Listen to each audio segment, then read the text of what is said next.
Yes, sweetie. It smells like old people in here. That's because a lot of people have lived here before. And what did they do here?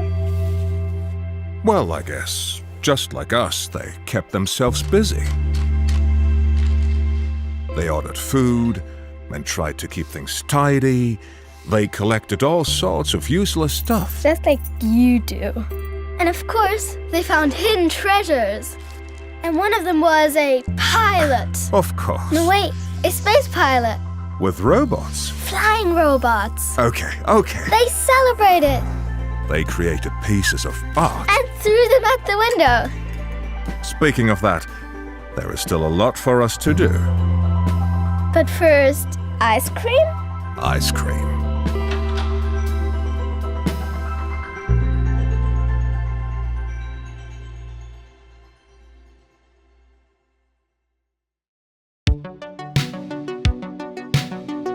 Bun venit la un nou episod din IndieCast. Sunt Tudor de la Cuibul cu Jocuri, iar în episodul de astăzi, realizat pentru revista Grind, singura revistă de gaming din România, continuăm discuția despre jocurile indie, procesul creativ din spatele lor și industria de gaming într-o perspectivă personală și onestă. Invitatul meu este Hans Böhm de la Blue Backpack Studio, un studio independent care a atras atenția prin jocul lor Berlin Apartment, un joc narrativ centrat pe spațiu, intimitate și poveștile mici care dau sens locurilor în care trăim prin istoria pe care o poartă în fibra lor. Fără a mai trage de timp, haideți să începem. Hans, thank you very much for joining us. I'm very excited for this interview, especially since I very much liked your game. I'll give you the floor, so can you please start by presenting yourself a bit, the studio, and tell us something about the game as well. Thank you. Okay, yes. Thank you for having me, Tudor. And okay, where do I start? The studio, I understood a little bit the context when you were talking Romanian. So you mentioned some things already. I'm game director of the game The Berlin Apartment. We developed it at Blue Backpack Studios. Blue Backpack is a part of a larger company called BTF. So we're a daughter company of BTF. And at BTF, we used to do games for some years actually already. This was my, I think, 6th project there, but my first in the role as game director. I come from an artist side, so that's also what I can't really get that out of myself. I think I'm still sometimes working as an artist on the projects. I also did art direction. We'll also do that on the next project again. We are making games since I think almost 10 years now.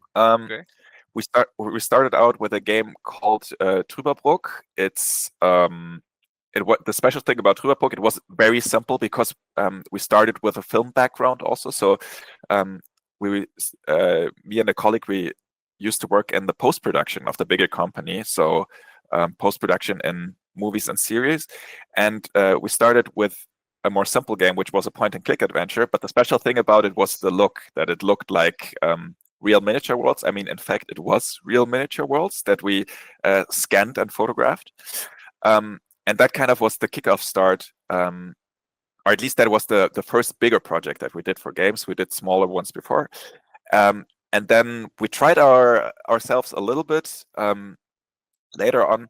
And for one part of the company, we were kind of used to doing narrative games. Then we also brought it up a little bit. We did a game called Constance pretty much at the same time as the Berlin Apartment, which is more of a Metroidvania.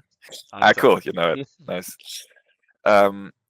And yeah, so we've been developing these both at the same time, kind of, and it's been actually a long time now. I think we 4.5 years was for the Berlin Apartment. Okay. And there was a lot of trying out at the beginning, actually. You know, a long prototype phase for this project because even though we did a narrative game before, which was just point and click, and point and clicks, as you might know, they're kind of simple when it comes to what the game design is. Okay. Or they're going on treaded paths, kind of, right? But the story is quite complicated usually with these. That's true. Quite complicated. Yeah. Yeah, we found our ways in this project back then to also simplify that a little bit, because we felt like it's not modern anymore Mhm. to have these, like, thousands of possibilities and just frustrate players with like the weirdest combinations you can think of. Um, but what we wanted to do now is something that is leaning way more on the narrative side and make it a narrative experience and less like puzzle solving, like Yeah. we try to have as few actual puzzles where you need to think like, oh, what's the goal here, what's the way to get to the goal. Try to have as little as that as possible, and have more of an make it more like an interactive experience that actually has gameplay that is fun. I mean, Edith Finch is a very famous example of this like narrative kind of game. Was a huge inspiration for us. Okay. I can also actually tell a little bit more about that, how we came to this project, because Edith Finch played a Cool. role Please in go that ahead. actually. So first of all, the Berlin Apartment, as I mentioned, it's a narrative exploration game. It's from the first person, and the hook, for everyone who doesn't know it yet, the hook is that it's set in the same apartment in Berlin. So 5 rooms, I think, 5-room apartment. However, it's played in different small narrative episodes. And you play in different times throughout Berlin's history, almost 100 years reaching back, starting in 1933 and ending in 2020. And you play small episodes, slices of lives of people who inhabit this apartment. And Yeah. the origin of this game actually was that back then I had just played Edith Finch, and Edith Finch does something. Do you know the game, Edith Yes, Finch? I actually Whatever. have it in my Steam account. I played it a bit for like, let's say 10, 15 minutes. I said, oh, this is very good. I Okay. need to find a specific time, like have some wine, get some crackers, to Yeah, enjoy the yeah, yeah. game. And I never Mhm. ended up, but yeah, I know it. I know it, and I really want to play it. So, Yeah, okay. Yeah. It is also really good. And back then when I first played it, um, I mean, it has the same kind of structure, right? You visit this house, you go through these single stories. They have very simple but unique narrative and mechanic hooks. And like I was like, oh, I want to do something similar one day, And then yeah, a little yeah, bit later, I was sitting in my Altbau apartment, so these old historical buildings in Berlin, in this flat that I was renting. And I was looking around and I was thinking, it's crazy that I have this whole flat of 3 rooms right now for myself. I was completely alone in this apartment. And I was thinking about, because it was in Kreuzberg, a traditional workers' quarter, yeah. I was thinking it's crazy that back then there were like people used to sleep like 6 people in one room. And then I started, looking around and wondering a little bit, like, I wonder what happened in here, like people going in and out. Maybe someone, I don't know, maybe back then someone died in this room, and what history is in this room, in this apartment. And so kind of by it made click, kind of these two ideas came together: Edith Finch, my own experience in this Berlin Yes, yeah, flat. yeah. And then I pitched it to the team, and we started to make it with help of government funding and with BTF. I actually think the idea is great. So just to give you a bit of a background, I myself Mhm. am a bachelor degree in history. I have it, and MA also Ah. in history. So for me, this was, like point on. And I've Hmm. also been to Berlin myself, so visited around, and I really like the vibe and everything. So for me, Hmm. these two things were very attractive. And I saw, I think, your game. For my first contact with your game was at Gamescom. Hmm. I think it was in the pre-show. I think you had a trailer there or something like this. And I said, Yeah. I was talking to my wife and saying, like looking for what to play, next year what's going to be hot, and I said, okay, this I must really see what this game is all about Yes. because it sounds very good. So the history side for me, I think it's very good. It's one of those examples where video games, also educate, which is the point, Hmm. we're trying to make over here at Grind, that, games are not Hmm. only, shooting, killing, you can learn something, maybe even better like when compared to books or films because it's your own Hmm. experience in a way. Hmm. So, in this respect, since we're going in this way, I want to ask you what was kind of, well, you told me a bit about your first idea, but what was that moment that, actually, when you knew actually that the game was going to happen, you said, okay, we pitched everything, and now it's going to happen for sure. I think that might have been when we actually handed in the application for the government funding. We have this big government funding program in Germany for video games, and we actually had multiple pitches going around, and we voted on which ones we would like to do, and this one kind of came out on top. So we started to prepare an application for this funding. And once you are in this funding, there is basically no way back. I mean, obviously you could opt out, but it's a bureaucratic process again. And once you allocate it, the funding works like you have your own sum that you need to bring, your own funding, and then half of it comes from the government. And when you kind of allocated all that and the government said, yes, all your numbers are correct, the project is okay, once that starts, kind of, it is for real, It's happening. And, yeah. And that was kind of when we noticed, like, okay, we are really doing this now. We wouldn't have thought that we do it for so long, actually, because we extended our production time a little bit, and we also did 1 year of prototyping first with a different funding.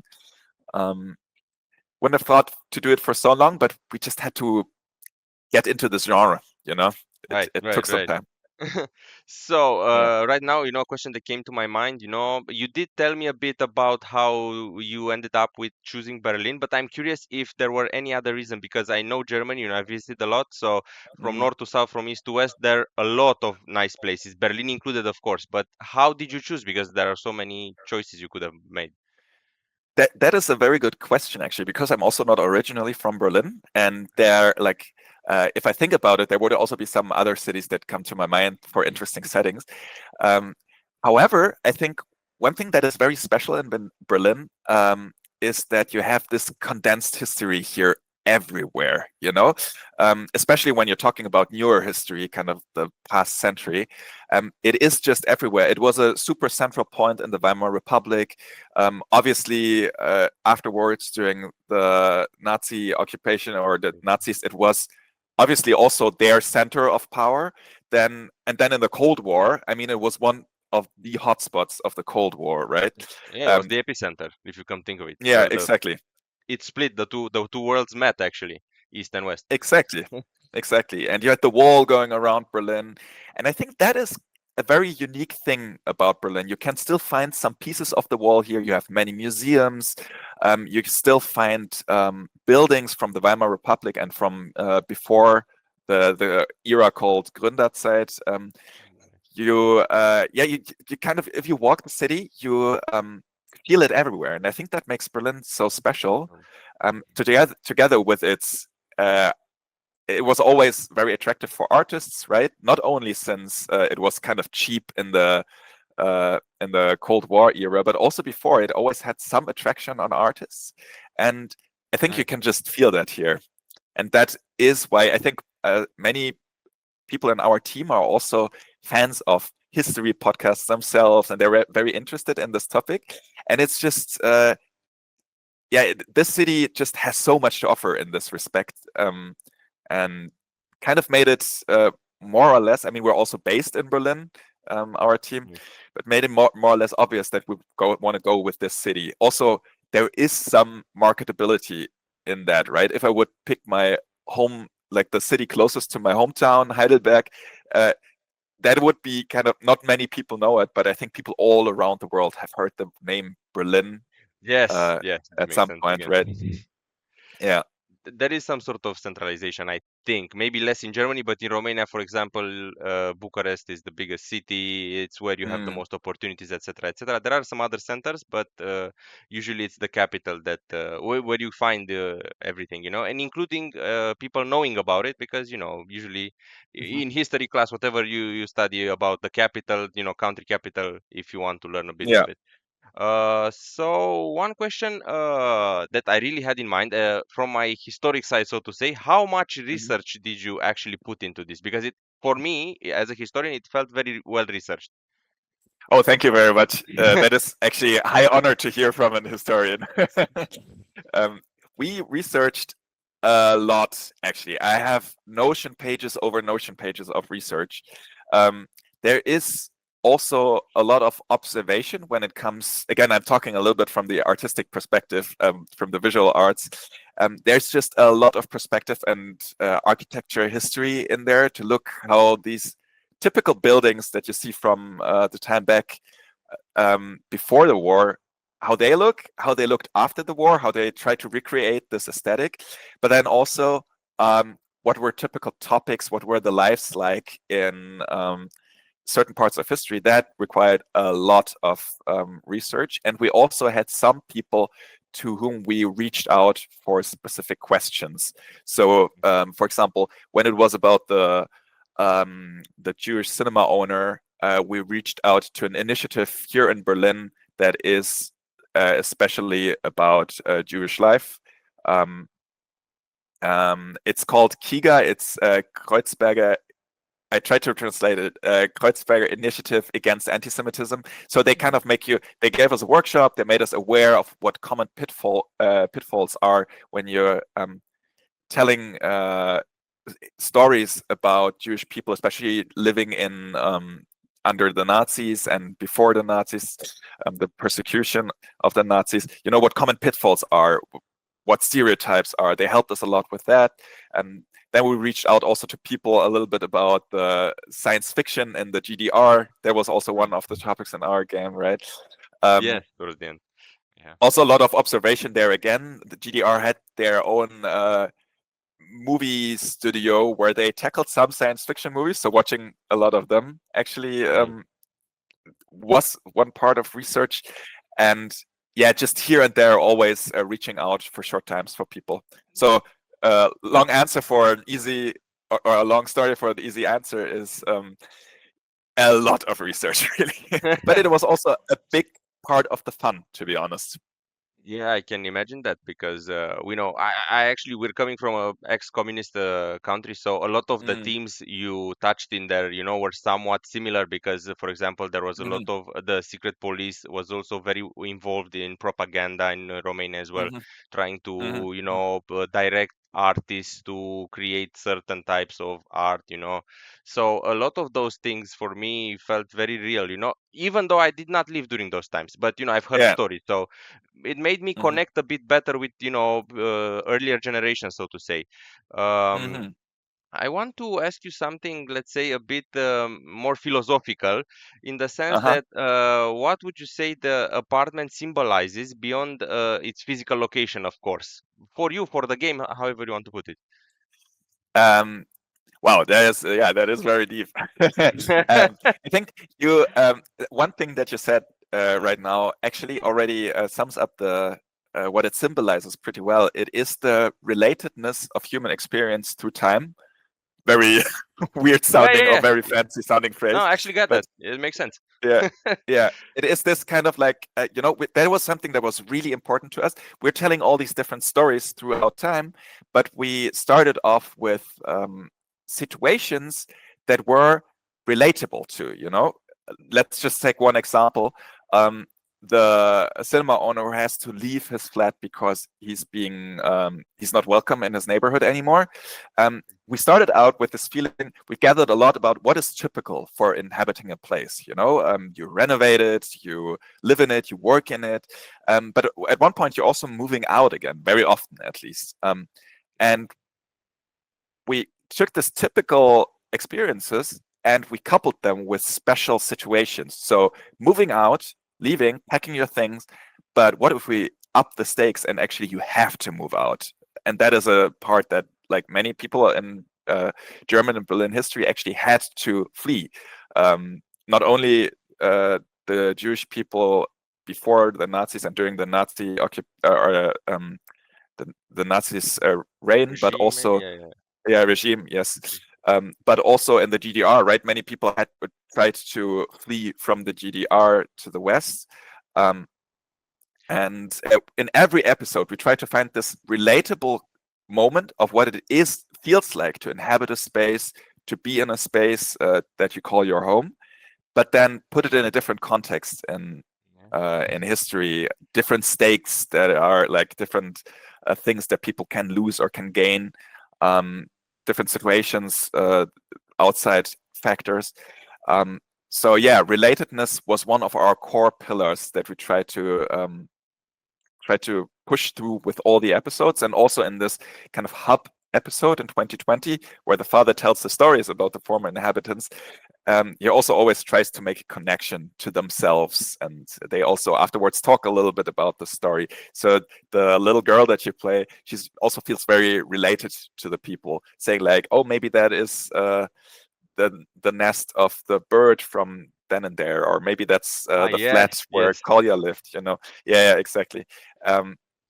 So yeah, that is, I would say, the core really of it. I think you touched very well on human nature, because I think even us as humans try to relate to things that we see. We immediately try to find something in our lives that sort of centers on what we're seeing. So, like I earlier told you, I said, okay, we had this in Romania as well. So my first thought was, okay, this seems similar. And talking about moving out and this feeling, I think I would say, although I'm not really an expert in this is more of an European feeling as a general thing, because there have been so many things shifting and changing politically, historically here, that I think each European, I would say, had some sort of forced move experience, either by work, either by other situations. So once again, I think it touches very well. And for me, I don't know, the game felt very quite tailored to the story that we have as Europeans as a whole. So once again, this was interesting for me. I think it also applies to other areas, so it's not necessarily exclusive, Yeah, but it felt more attached on this side of the values, I guess. yeah. We I'm talked about very I'm yes. very honored that you say that it's kind of like a European story. That is, I like that a lot. And we also try to, there was always this question, we want to show it to the world, not just to Germany and not even just to Europe. There was always this question, what can we even tell that it's interesting for also people in China, in Japan, and in general in Southeast Asia, or people who just don't have a connection to Europe or Germany. And we also quickly found out, if we take personal stories that are more or less relatable for everyone and put them in this very special setting, and explain also a little bit what the setting is. You don't need to be an expert on German history, but you kind of get, if there's a wall in front of your flat and you can't leave, you kind of get what the situation was, right? So there was also always something that we had to think about. What if a non-German person plays that? What if someone who has actually no idea about European history plays that? Yeah. It feels very, like I said, it feels very how to say, representative. So I felt, even though I don't have any ties to Germany, I studied some German in my high school, but I it felt like it was a bit of my story there too, a bit of somebody else's, so something like this. And as you said, it's sort of a nice presentation for, look what's going on in Europe, maybe you want to visit us, things like this happen. And I think games have a huge opportunity here for increasing tourism, for example, bringing, people in to understand and study more about each European culture. And this is what I wanted to ask you. You mentioned a bit, you mentioned earlier about some state funds. And I know in Romania, for example, we don't have any interest in this, not at this point, but maybe, since we love Germany so much and we try to use it as a model, maybe they'll copy this as well. But I wanted to ask you, how much did the state, other than the funds, um, have an implication in your game? As in, did they try to tell you, okay, maybe take this side, or maybe present this or something like this? Do they have any influence in this at all? No, actually not at all. That was a quite pleasant experience, especially even when we were applying. Very often there is this, when you're applying to funding, they're looking at your game and telling if it's thematically worth the application, and that's especially in the discussion in Germany, that easily rules a lot of things out. For example, if you have like a fantasy game that has no relation to Germany at all, in some funding models this would kind of fall through because there's just no cultural significance, at least what they say, and in this funding it is really mostly about, it's an economic funding, so they really mostly check if your numbers are okay. They do a little bit of a check if it's if it's okay topic wise, but you can go Thematically, yeah. super broad there. And during the development there was zero influence. That was really nice. I mean, we're kind of bound to the funding amount that we got, right, and to the time frame a little bit more or less. We extended our production time with private funding, from Byte Rocker Studios, but um, there was really no, also from our partners. We have partners in Asia, Parco, and also Byte Rockers in Germany and Europe. They helped us funding the rest of the game. There was zero influence on the content, which was really, really nice. Nice, yeah. Okay, so switching back to the story, since we covered Mhm. so much of it, we talked about the main character, the apartment, but I wanted to ask you if the characters themselves, like the human characters, did any of them, let's say, leave a mark on you or their stories, you know? Because I'm pretty sure there is some realism behind their stories. Yeah. Oh wow. Yeah, yeah, yeah. I would say, I mean, it's a little bit the cliche author answer to say all of them have a part in yourself, right? But let me think about it. So, I would say maybe Kolya's story, the first one that you play. I really know this feeling of being alone in your apartment and kind of longing for a connection. I had a phase in my life where this was stronger than now, but I would say a lot of this idea of him being so down in his life and just getting this little push from the outside world that's turning his head around or turning his whole mood around.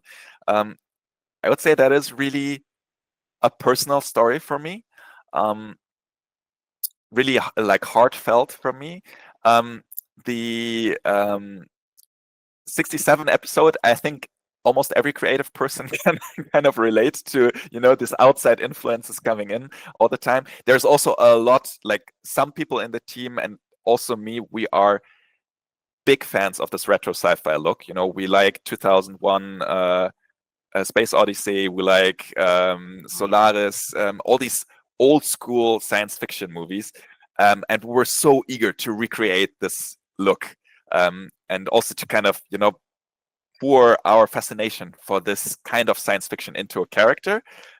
That also definitely, for sure, is a personal note on there. Also, the way she struggles with her story. I think that's also like creative speaking at this point. We know how it is if you have the blackboard and you're rearranging things and nothing makes sense and you're like, oh my god, where's this going to go?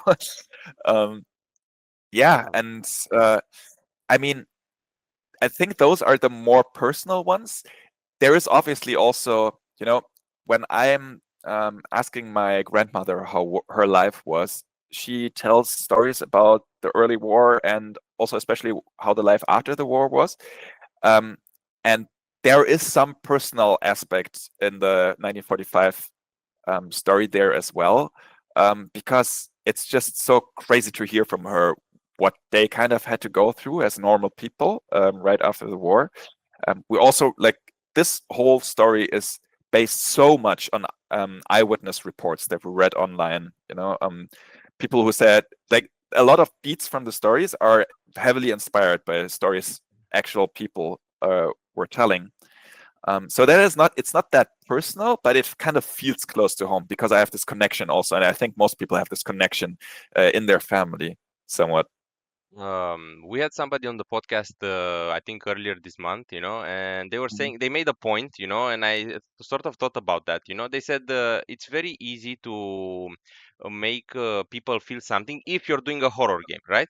Mm-hmm. And the way he judged games was, okay, if it's not horror and it brings some sort of sentiment in me, then it must be a quality game because it's so easy to do it when you have a horror game because it's like a jump scare or something like this. But then when you try to inspire love, sadness, whatever, through other means, other than horror, Mm. it's more difficult to do it. So I think your game, from this point, or judging by this way, which for me felt very accurate in many ways, is 100% true. So your game is a quality game because it made me feel a lot of things. Like you said, it made me feel or come back to my period as I was also alone in my apartment for some years. Mm-hmm. Mm-hmm. That feeling of a sort of depression, so to say, sort of, being Mm-hmm. down. I also felt the frustration of being told, from work, do this, do that, like this, and me not agreeing with it, like in the Mm-hmm. episode you were telling about the Mm-hmm. writer. And then I also felt, let's say, the feeling of, not being that welcomed in Mm-hmm. a, certain area, as I Mm-hmm. also lived Mm-hmm. abroad for some years. And Mm-hmm. I also had this feeling myself, So Mhm. once again, very relatable experiences, and judging by what our previous speaker said on the podcast, a quality game.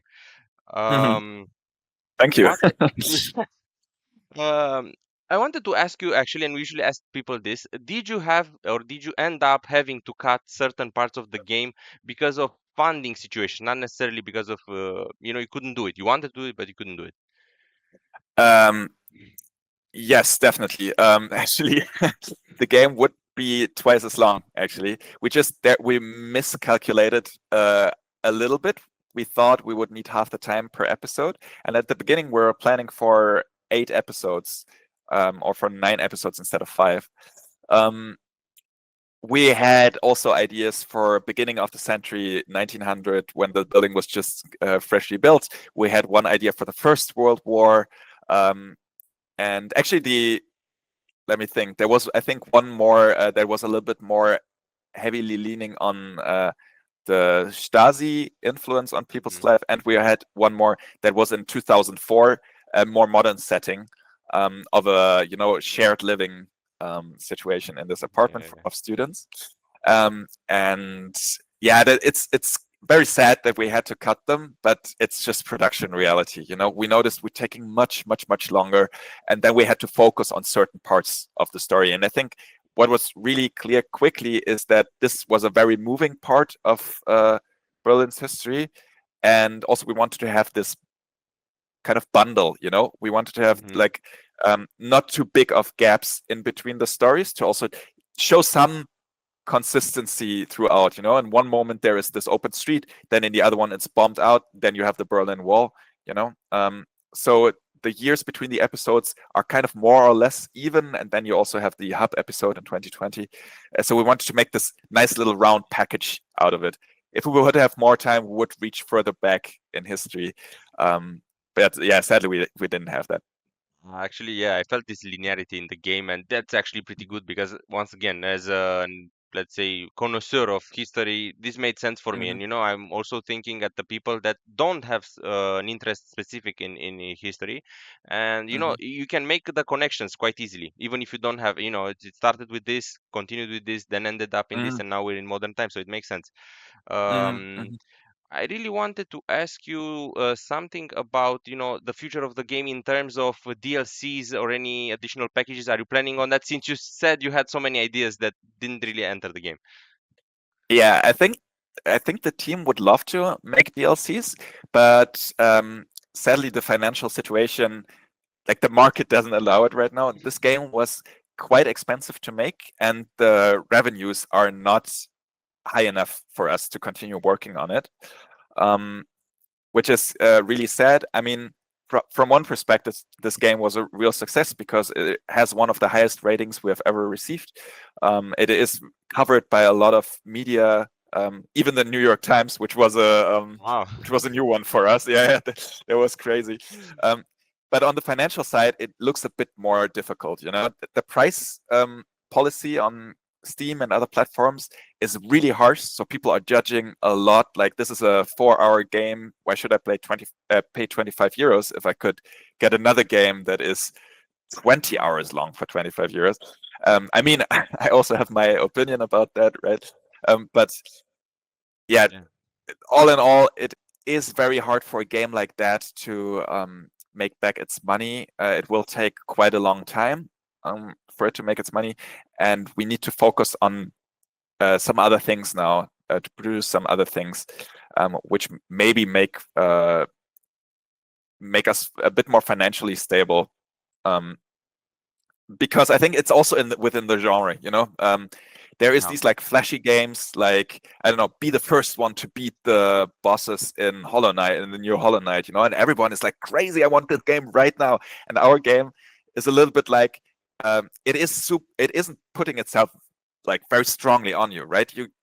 It's more of a game that kind of tells you, like, when you have time and when you're in the right mood, sit down and experience a nice little story over 4 hours with us, like very deep reaching, but I think that's why also a lot of people kind of wait for sales, to be honest, because there's not this like immediate call to like beat all the bosses now, be the first one in your friends group to I achieve would tie this. this, as a comparison. If I were to make a comparison, let's say, or let's say, stylized picture of it, I'd say your game Mm, is one of those, very well done books, the ones with golden mhm, embroidery, sitting mhm, in a shelf, and the, other games, games like with action, like you were saying, are sort of mm, the gaming magazine, with pictures, they're bombing you. And of course, people usually, since they're superficial, and I think mhm, the gaming community, I want to say it, I don't know if it's yours, the same opinion you said you might have had, but the gaming community is also full of superficial people that judge things by the hours you play, by mm, I don't know, if they like it. For example, if you're in a bad mood and you play a game and then it makes you feel better, oh yes, it's great, even though the game itself yeah. might not be that good.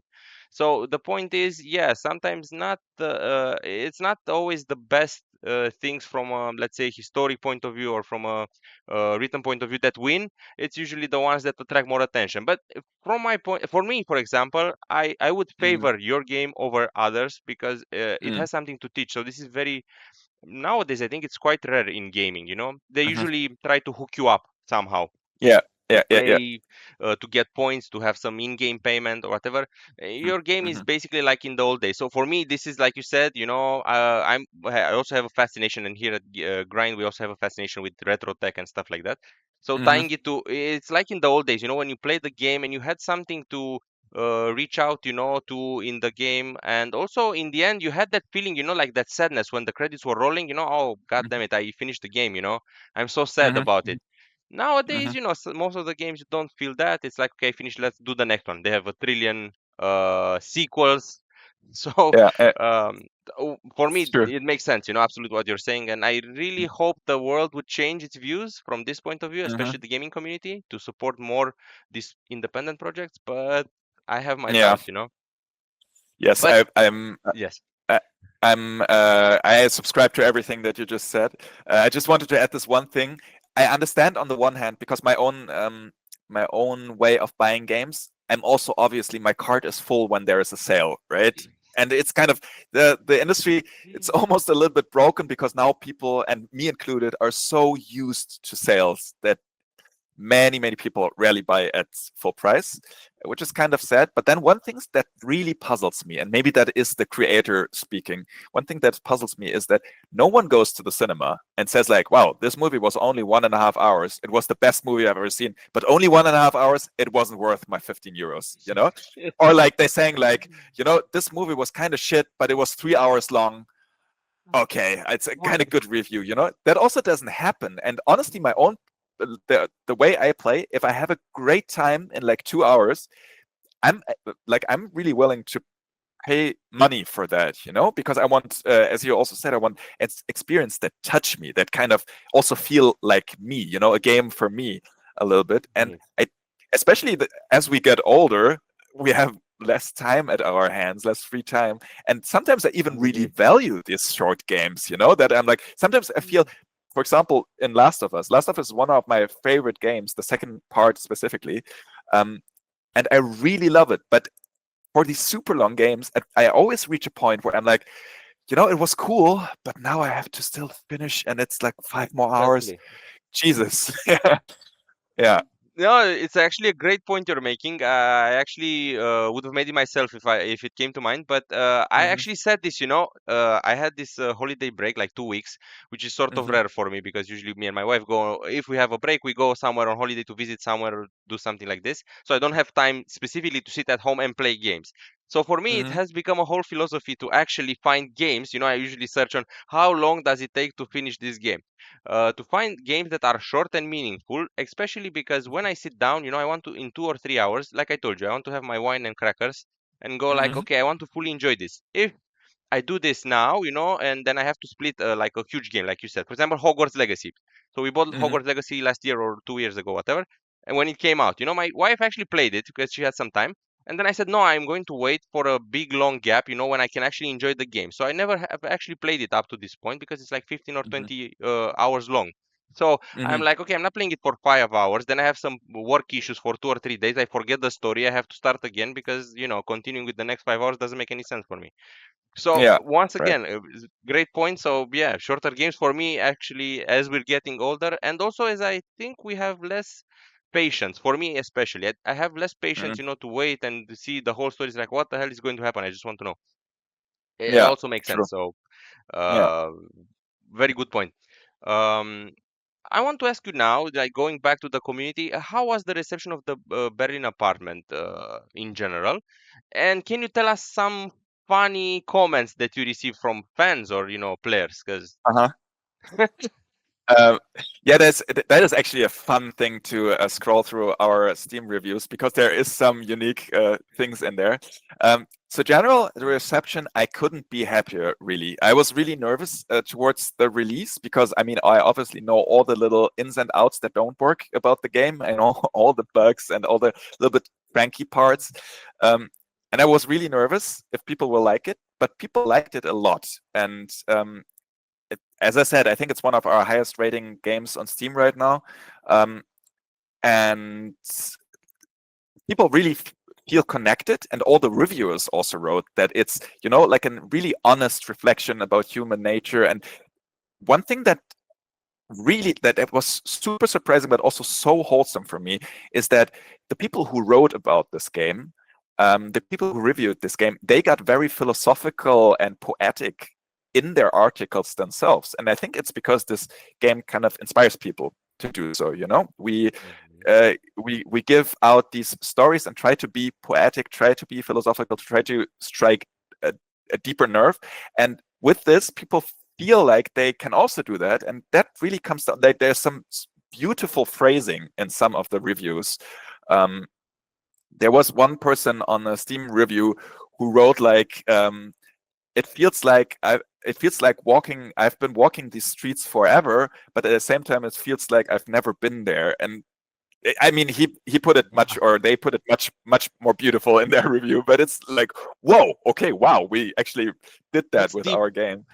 Yeah, it's Steve. Yeah, and Yeah. I think one that really stick to my mind, maybe the person who wrote it even will hear this, was that there was a couple who used to live in Berlin, and he wrote in his review that he really liked Berlin, but his wife never really, was never felt too much at home there. And at one point they moved back out again, but he always kind of remembered his time in Berlin, and he, was longing a little bit. Then he saw this Yeah. game and he was like, okay, that's actually perfect for us. He downloaded it. He saw the starting screen and he said it already felt so much like their apartment, and seeing the streets of Berlin. And then he writes, his wife came in, she saw that, and she was like, "Oh, is that in Berlin?" And he's like, "Yeah, yeah. Do you remember our flat?" And then his wife said, "Man, I miss Berlin." Ah, And he wrote in the last sentence like, "Thanks for making us miss Berlin." And that was just so beautiful. This whole story that you told. right. Yeah, it's Yeah, very actually touchy. I yeah, actually identified it with my own week in Berlin. So I actually went hmm, by foot and visited all the areas, hmm, Checkpoint Charlie, whatever, the Kreuzberg, and so on. So yeah, I remember it fondly, as in, when I looked at this, I said, okay, that's what I was telling my wife. I haven't actually been with yeah. her that one time. I said, you need to go, Uh-huh. play the game, and you'll understand why Hmm, you need to go there. hmm. So yeah, Yes. it's a good point you're making once again. Um, I want to ask you something. I think we talked a bit about it, but I think we can delve deeper into this. Let's pretend that maybe there would be some other games that you release in the same aspect, like sort of like Berlin Apartment. What other cities would you like to explore from Germany, of course, or maybe from the world if you're going that far? Yeah. Um, from the yeah. Very good question. I One of the first ones that comes to my mind is obviously I think I would stay in Berlin. Sorry, in Europe. Not because other cities in the world are not that interesting, quite the opposite, but probably because in Europe I have like more connections and I feel more like I have more of a sense what happened there. Paris, for example, is one example that would come up, right? It has this very typical apartments, very typical street views. It has its landmarks like the Eiffel Tower. Um, Let me think a little bit about it. I would also love to. I was 2 years ago. I was in Tokyo. That's now outside of Europe a little bit, but It's okay, yeah. Tokyo. I don't know much about Tokyo, but just being there for 2 weeks, That would probably also be very interesting. I mean, there was also a lot Yeah. going on in Japanese history, right? So that would be a good one. Let me think. Maybe that would also be an interesting one.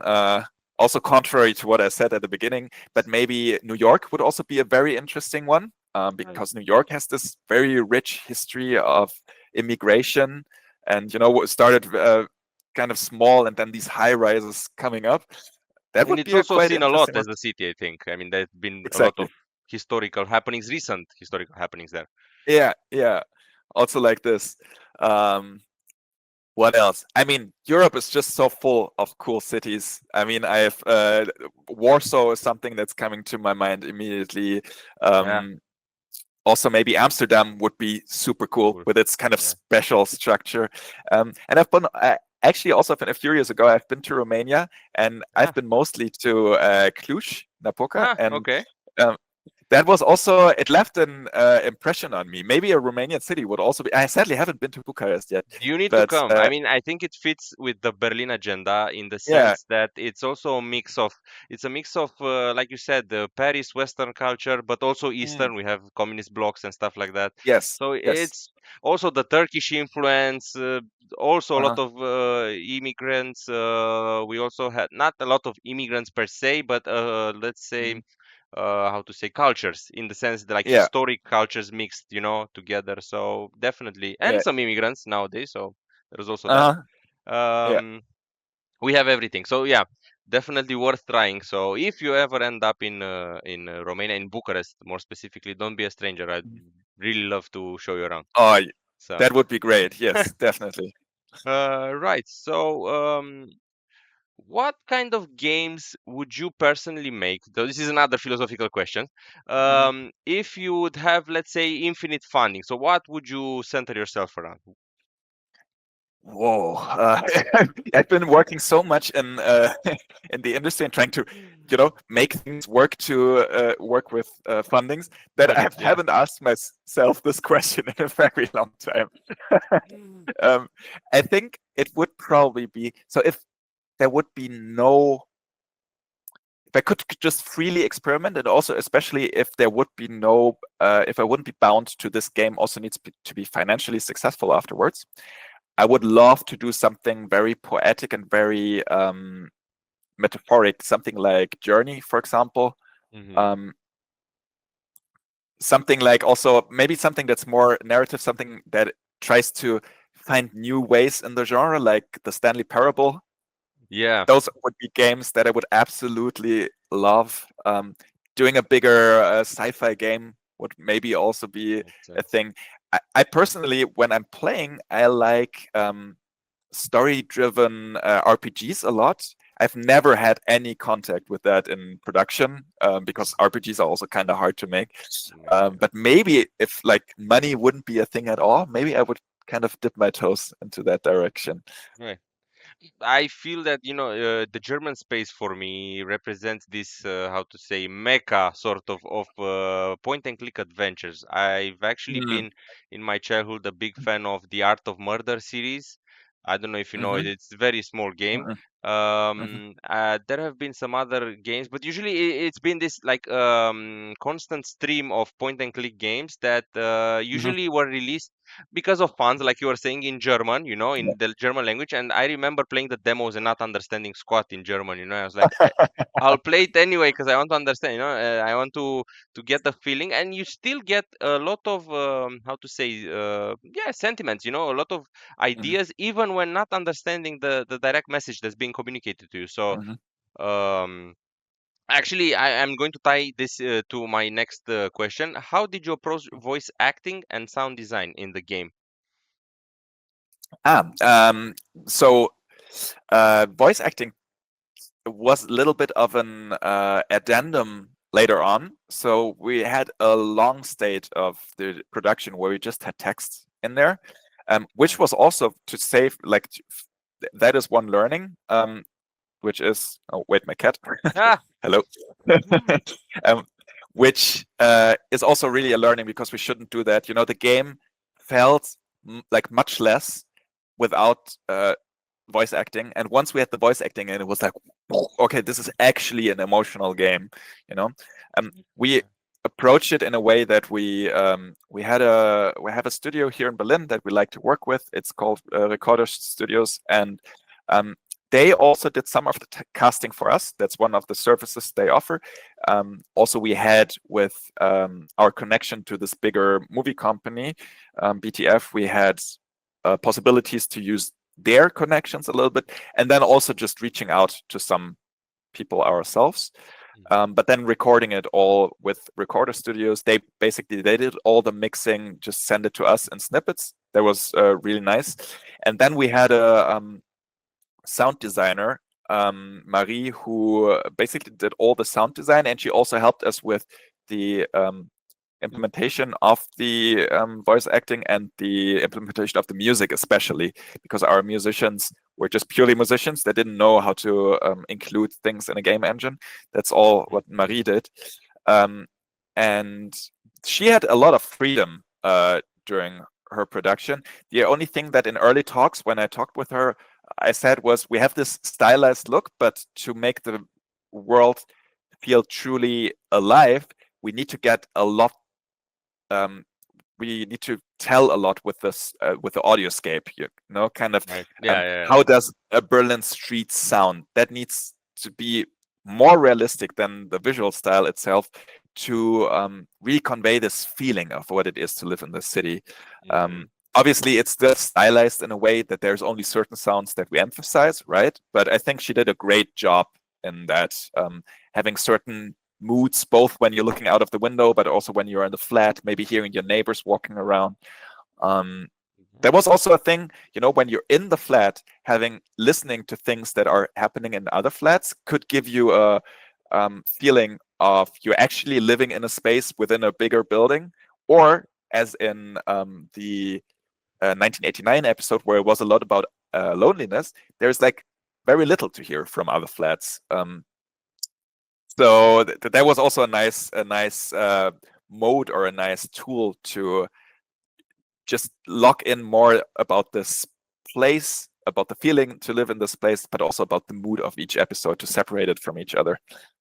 Right. So going back exactly to what you were saying, what would you say the music? I mean, what role did music play in the whole game? Actually followed it in the game, and I noticed, I didn't actually concentrate on the music per se, I actually ended up concentrating on the dialogue, but I was thinking to myself, at some point, there was some, how to say, background music, at some points that actually inspired me, gave me some feelings that I didn't even notice at the time. I had these feelings and I was like, okay, maybe it's from the dialogue, maybe it's from the setting, but then, so tell us a bit about the music, as in how inspiring was it for the game?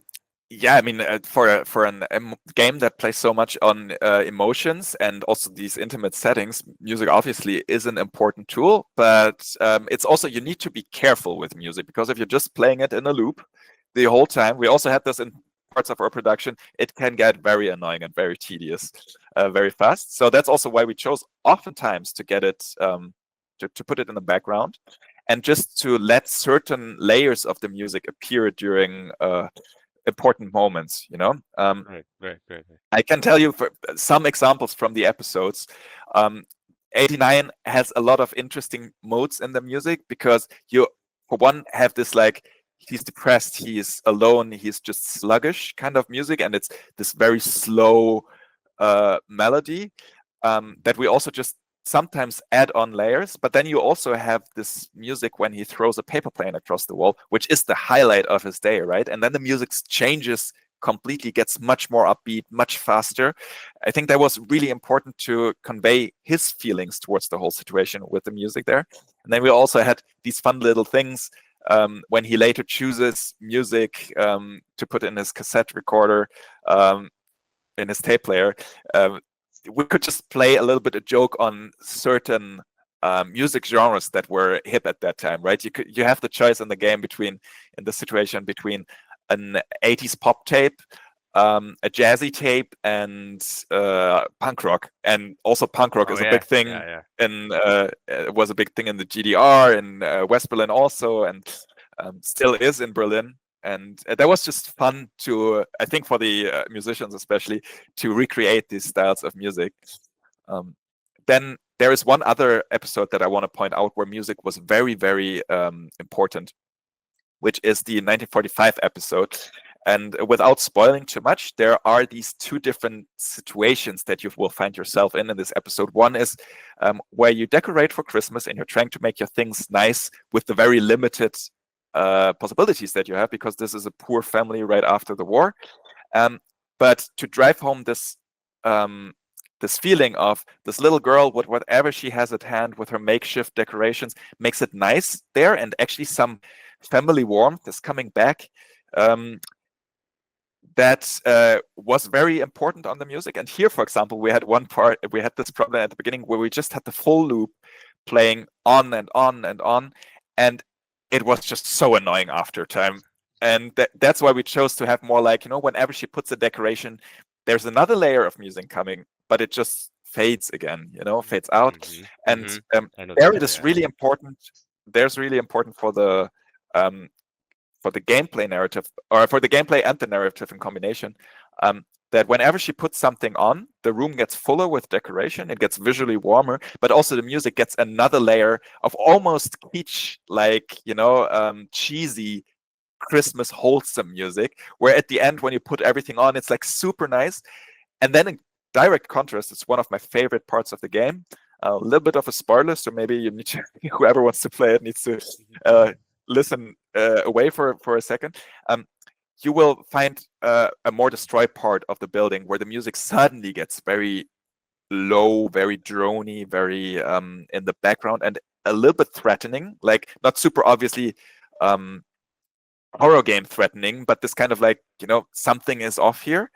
And this, especially in contrast to the music before, was really important. It's one of my favorite moments in the game, the transition from one to the other, because it's just such a shock. You're getting into this nice Christmassy mood, and then, okay, everything is destroyed in front of you.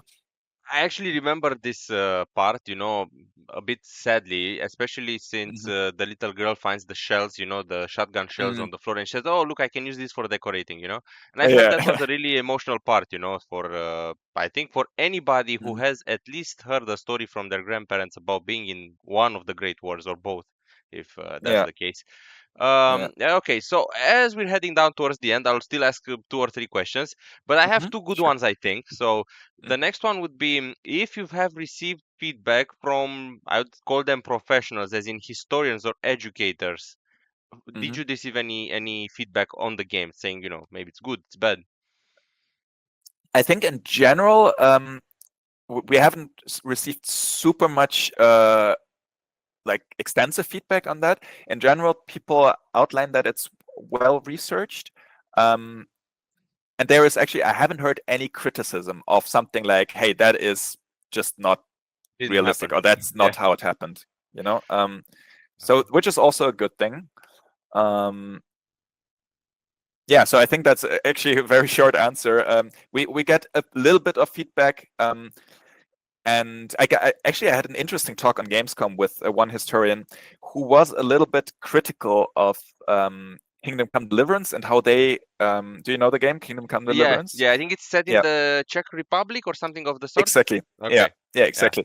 And they claim to show the Middle Ages as they were, kind of, and he had a very critical point on that. Like, can you even do that, because the sources, the more you go back in history, right, the more sparse they get. Shady. Yeah, exactly. So can you even do that? And I had a long talk with him, and he also mentioned this, like, telling history through personal stories, because a lot of history, the further you go back, is kind of interpretation, right? And we're showing history interpreted kind of through personal stories. He said that is a quite clever thing to do. So that's a nice feedback we got from him, because we don't even get into this pitfall of saying like, hey, this is how it was, by the way, this is this and not another way. But we, from the very first place, we say this is personal stories embedded in history, so maybe that's the only broader feedback I got on that. But in general, I think people are happy with how authentic it seems. There is some smaller quirks in there that are not very typical. For example, in the 1933, we have a telephone. We researched actually extensively, and it was possible to have a telephone in 1933. However, it was quite rare. And the same with his, he has this very special kind of fridge in his living room, right? Only few people had that, where you put an ice block on top into it. But it was possible, you know, and that was always our baseline. Like, we also have some things in the game that are not maybe the most standard thing that people had. We tried to aim for that a lot of times, but not always. But we at least made sure that it was possible in this time, and it was somewhat reflective Accurate. of, Right. yeah, somewhat accurate. Yeah. Okay. I think that's a great advertising point. You know, I think people these days are looking for sincerity, as in the sense that, you Mhm. know, we're not claiming, like you said, we're not claiming this is 100% as it happened, but we're saying Mhm. it's 98%, 90%. You know, it's something that could have happened, or it could have been Yeah. this way, and then people, Yeah. I think, react better to these sort of announcements. Agree. Uh, Do you think the games like this would work as a sort of how to say, experiment in schools, as in to present certain historic parts, uh, or just serving as a presentation of how things were then? Yeah, I would love to see the game in schools. Really, I would love to. I think it is a nice way of getting people into, like, a nice door opener for some terms in history, right? Of course, in a history class, you would need to get much deeper into it. But I remember in history classes, we analyzed a lot of caricatures. We analyzed sometimes, in our German classes, we looked at books and looked at what the political or historical background of these books are. You know, and you could do the same with the game very well, because some of the references are very obvious and easy to interpret for students. And it would be a nice door opener to kind of hook people on it, you know, and so they have a felt relationship to this topic, not just reading about, okay, this what it was like to live post-war Berlin or in post-war any city, you know. But this actually kind of gives them an emotional connection to it, and then they could dive even deeper and maybe even analyze which of the details that they find out in schools we covered in the game and which ones maybe not, you know. And that would be super interesting, I think, for classes. I personally would have loved a game like this in my in my school times. We actually did something with, I think, Assassin's Creed at some point. You know, Nice. remember they? I don't know if you played. I haven't played the later games, but I've heard about it. There were actually Mhm. DLCs, free DLCs, in which they actually offered the sort of tours, like in their areas. Yeah. Like they had one in Egypt, and they would give a lot of Mhm. extra information. And I thought that was cool. You know, although Ubisoft doesn't Yeah. really receive a lot of love nowadays, but Yeah. that idea, you know, needs mentioning, because that's actually, I think, what games should also work towards. You know, sort of breaking that how to say, stereotype that, you know, games are all about shooting, killing, their Mhm. kids, children stuff. No, it could be Mhm. a very entertaining and educative experience. So uh, Yes. and once again, your game does that very well. So Thank you. um Thank you. And Hans, 100% agree. yeah. So, what can I say? Hans, thank you for joining us. I want you to, like, as a final question, so to say, give Mhm. us a message to our followers, but also to the rest of the gamers that have or haven't played your game yet. Give us a Mhm. message, whatever you feel is worth mentioning. Okay, a message out. So obviously, we would be super happy for everyone who plays the game, but also in the deeper spirit of this game, I think we're living in times nowadays where it is more and more and more important to kind of try to relate to other people and try to also relate to past times in history and see how things went back there. And also just in general, see, you know, we in this game, we don't have the one big evil guy, but there is just certain living circumstances. And we tried to not be too on the nose with certain topics and give honest reflections. And you know, I would love in the world to see that something like this is more often tried. You know, trying to relate to things, trying to put things in historical context, and trying to see things from different angles. That is maybe a message that I would try to get out. And maybe As this game can be a little starting point. as a historian, I fully agree, and as a fellow European citizen, I guess I also agree with this because these are trying times, and I think definitely we need to learn from our past mistakes. Exactly, like learn from history. Yes. Because otherwise, as some people said, or some famous people said, we're doomed to repeat them. So I really Yeah. hope we're not going to repeat them. But this is it's a great ending point for the podcast, since being hopeful of a change in the perspective of people and understanding generally how others feel things. Just taking the time to actually try to think how they feel. Yeah. How others Yeah. people. So okay, Very well well. said. Thank you very much. Once again, it was a very pleasant chat, and we actually had a lot of historic connections and deep, philosophical moments, and that's new for this. What can I say? As you develop future projects, first of all, good luck with what you already have. But as you develop them, maybe Thank we you. can keep in touch, and maybe we'll have you on the podcast once again to talk about it. Definitely, for sure. Too, I had a great time as well, and I'd be happy to be on the podcast again.